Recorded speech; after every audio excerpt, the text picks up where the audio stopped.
Bonjour à tous et à toutes, je suis ravie de vous retrouver aujourd'hui en vidéo pour vous présenter ce quatrième point lecture pour le mois d'avril et il y en aura également un cinquième la semaine prochaine. En attendant, pour ce quatrième, j'ai donc 4 romans et un roman graphique à vous présenter. Je commencerai avec ma lecture audio pour le coup du roman L'Omelette au sucre par Jean-Philippe Arroux-Vigneault. Que j'ai lu pour ma part dans le cadre du club Audible.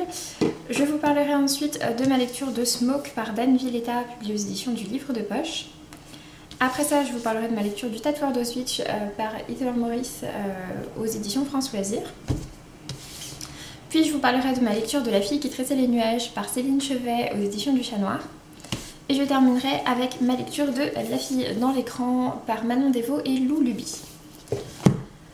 Et d'ailleurs, je tiens à préciser que je vous conseille de rester jusqu'à la fin puisque mes lectures sont de mieux en mieux et que j'ai de plus en plus aimé les lectures que je vous présente au fur et à mesure de cette vidéo, en sachant en plus que je les ai lues dans cet ordre-là. Donc tout d'abord, je vais donc vous parler de L'Omelette au sucre par Jean-Philippe Arroux-Vigneaux. Il est sorti aux éditions Folio et sinon il est également donc disponible chez Audible. Il s'agit d'une série de romans pour la jeunesse qui s'appelle Les gens quelque chose ou la série des gens quelque chose, je ne me souviens pas du titre exact. Pour ma part, j'en avais déjà lu quand j'étais petite puisqu'ils sont sortis il y a quelques années maintenant chez Folio Junior. J'avais lu, je crois, au moins les deux premiers. Le second, c'est Le Camembert volant. Et oui, le titre me parle, donc je pense avoir lu les deux premiers. J'en ai peut-être même lu d'autres quand j'étais petite. Et donc, c'est le livre qui a été choisi ce mois-ci pour le club Audible. C'est pas celui pour lequel j'avais voté, mais bon, je me suis dit, allons-y. Et puis, c'est un très court roman jeunesse. Il fait 2 heures d'écoute. Et du coup je l'ai réécouté et malheureusement je dois dire que ça n'a pas fait avec moi. En fait le problème de ce roman c'est que c'est un roman pour la jeunesse qui parle en fait de la vie d'une famille dans laquelle il y a 5 garçons qui s'appellent tous Jean quelque chose. Donc le premier s'appelle Jean A, Jean B, Jean C, Jean D et Jean E. Et la mère est à nouveau enceinte. Ils ont également un père qui est médecin et qui a de grandes idées sur la vie. Sur tout et n'importe quoi de toute manière. Et puis on voit également un peu donc leur quotidien, etc. Alors certes il y a des touches d'humour, etc. Mais pour moi le problème c'est que c'est un roman qui a très mal vieilli. J'en avais plutôt de bons souvenirs étant petite, mais je trouve que ça a vraiment très très mal vieilli. Et certes l'histoire se passe dans les années 60 je crois, mais malgré ça il y a quand même des remarques qui sont faites dans le récit et qui pour moi ne passent pas du tout à l'heure actuelle.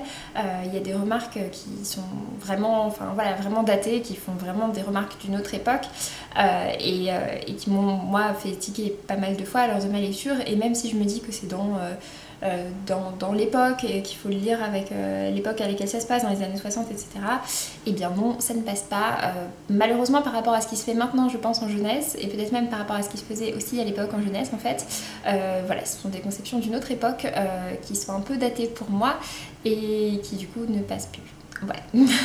Du coup j'ai mis la note de 12 sur 20.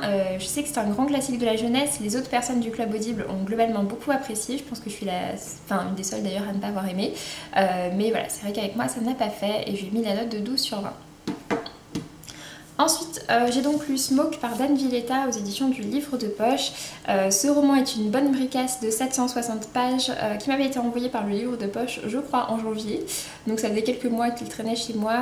Ça m'arrive rarement d'avoir des services presse comme ça qui traînent. Mais voilà, c'est vrai que le fait que ce soit une bonne brique, en fait, ne m'encourageait pas trop. Et puis en fait, il n'a pas des excellentes notes sur Livre Addict, il est noté à 14, alors que pour ma part, c'est une lecture que j'ai vraiment bien appréciée. En fait...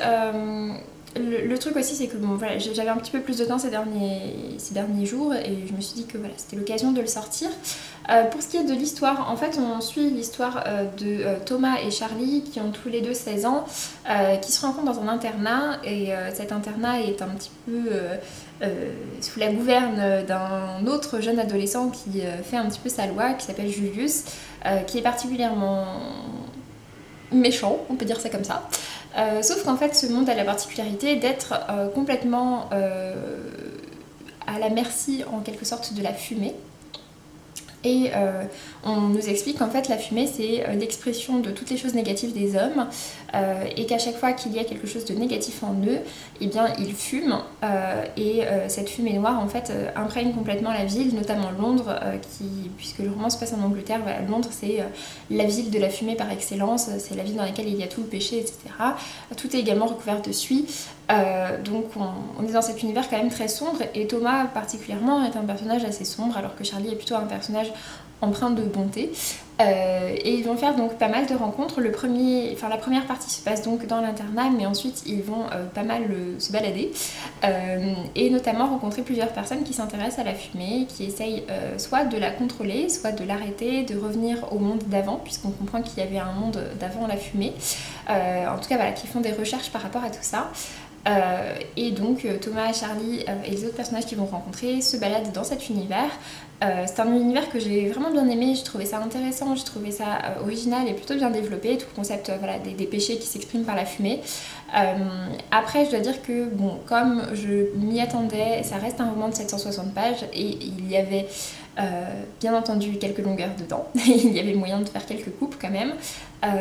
Après voilà, ça reste une histoire qui se lit plutôt facilement, que j'ai bien apprécié suivre, j'ai bien apprécié les personnages, j'ai vraiment bien apprécié aussi le fait qu'aucun personnage n'est tout noir ou tout blanc, qu'on découvre toujours des choses sur eux et ce jusqu'au bout.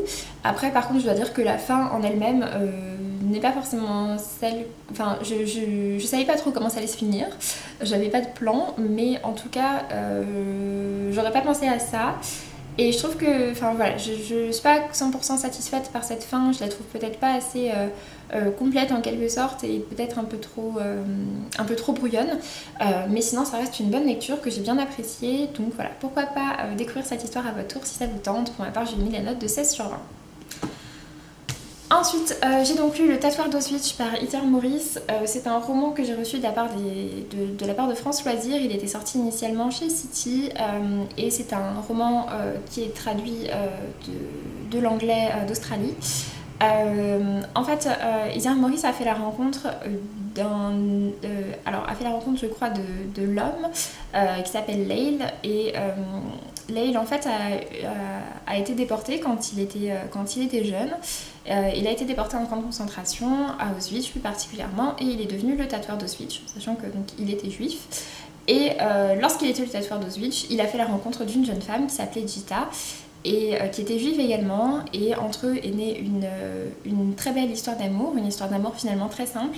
Voilà, le livre est donc basé sur cette histoire vraie de la rencontre entre Lael et Gita dans le camp d'Auschwitz, et on voit vraiment comment leur rencontre s'installe au milieu de toute cette horreur. C'est un roman du coup qui décrit quand même les camps de concentration. Après, il ne décrit pas les pires choses du camp de concentration.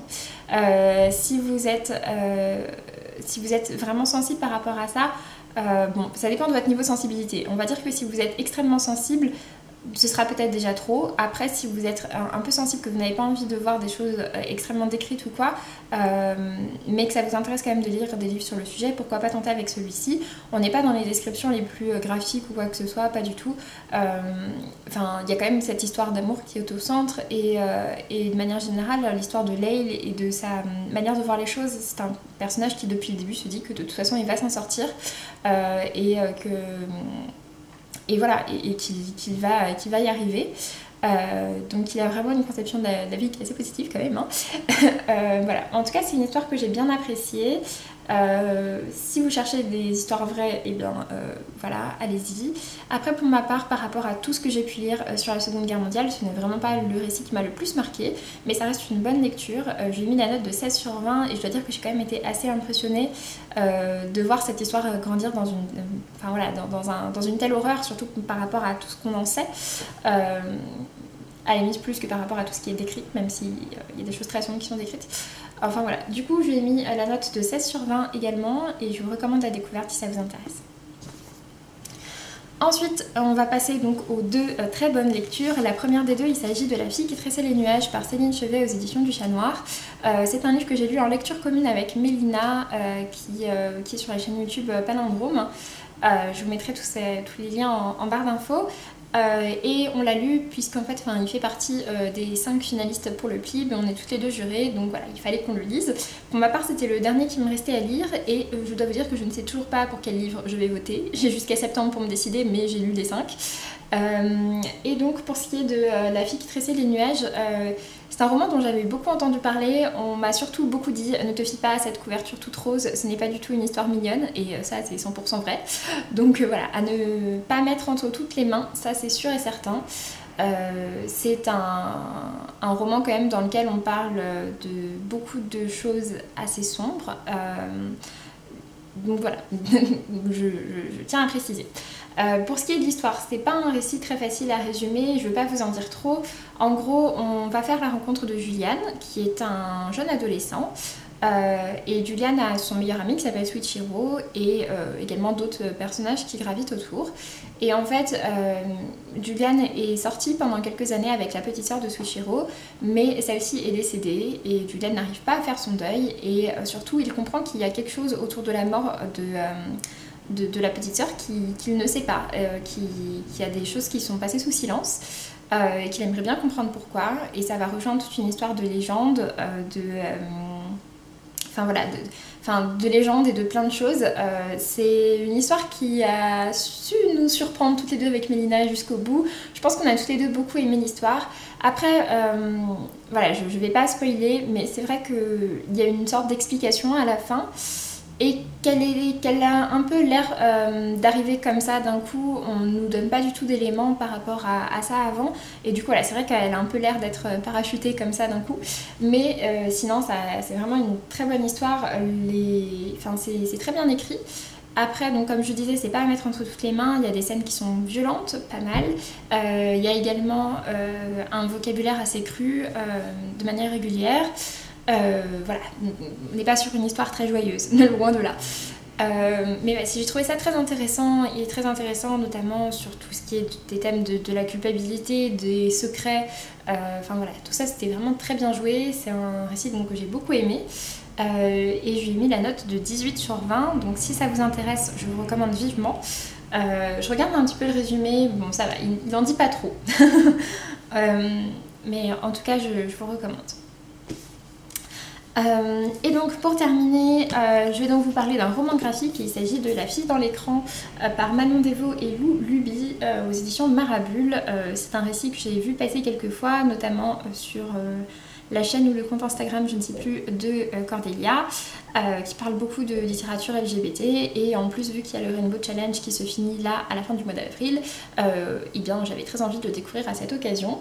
En fait, La fille dans l'écran, ce qui m'attirait particulièrement, c'est donc que c'est une collaboration entre Manon Desvaux et Lou Luby. Et pour vous montrer en fait des planches, alors on va trouver des planches qui ne montrent rien, qui ne disent rien par rapport à l'histoire. En fait à chaque fois la planche de gauche est faite par Manon Desvaux et met en avant le personnage de Colline, qui est une jeune adolescente assez mal dans sa peau, qui a beaucoup de... Enfin pas une jeune adolescente, qui est une jeune adulte assez mal dans sa peau, qui a beaucoup d'angoisse, et avec des dessins comme ça en noir et blanc. Et en face on a le personnage qui a été créé par Lou Luby et qui est dessiné par Lou Luby, qui est le personnage de Marley, qui vit au Canada et qui est une jeune femme qui est finalement un petit peu enfermée dans sa routine.